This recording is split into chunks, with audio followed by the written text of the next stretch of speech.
एक समय की बात है, एक गांव में एक गुरु रहते थे जिन्हें खबर हो गई कि एक अन्य नगर में एक और विद्वान आए हुए हैं।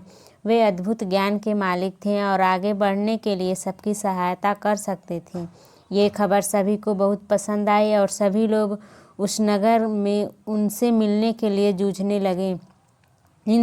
इन दोनों विद्वानों की राज्य को पता चलते ही वहाँ का राजा उनसे बात करने के लिए अपने दरबार में बुला ले आए।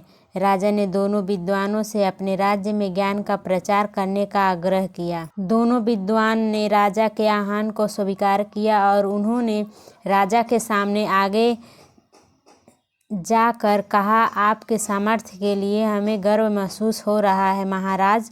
हम आपकी सेवा में हमारा सर्वोच्च कर्तव्य मानने के लिए तत्पर हैं। राजा ने खुशी से भरे ओठों से कहा, तुम्हारे सामान्य भाषा में जनता को समझाओ। पहले विद्वान मुस्कुराते हुए बोले, अच्छा महाराज, हम आपके राज्य के राजा और प्रजा के बीच बातचीत को सुगम बना सकते हैं। राजा ने आश्चर्यचकित होते हुए कहा, मुझे बिल्कुल आश्चर्य हो रहा है कि तुम कैसे कर सकते हो, ये तो मेरे लिए। दूसरे विद्वान ने मुस्कुराते हुए कहा, महाराज, हम आपके राज्य के लोगों को सामग्री के बिना खाने का ज्ञान दे सकते हैं। राजा ने बहुत ही आश्चर्यचकितता से कहा, मैं ये सचमुच मानने में सक्षम नहीं हूँ। कृपया मुझे बताओ, तुम इस बात को कैसे संभव कर सकते हो।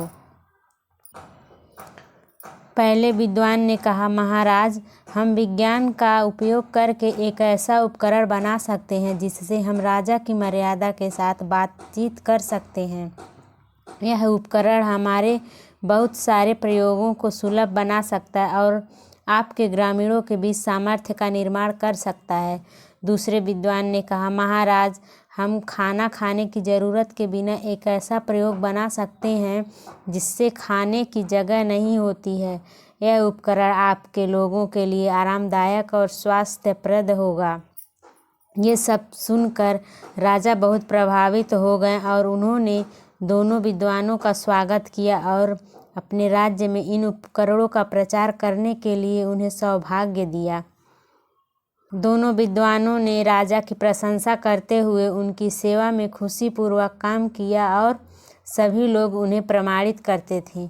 इस कहानी से हमें यह सिखाया जाता है कि समय के साथ ज्ञान विकसित हो रहा है और बहुत से अद्भुत आविष्कार हमारी मदद कर सकते हैं।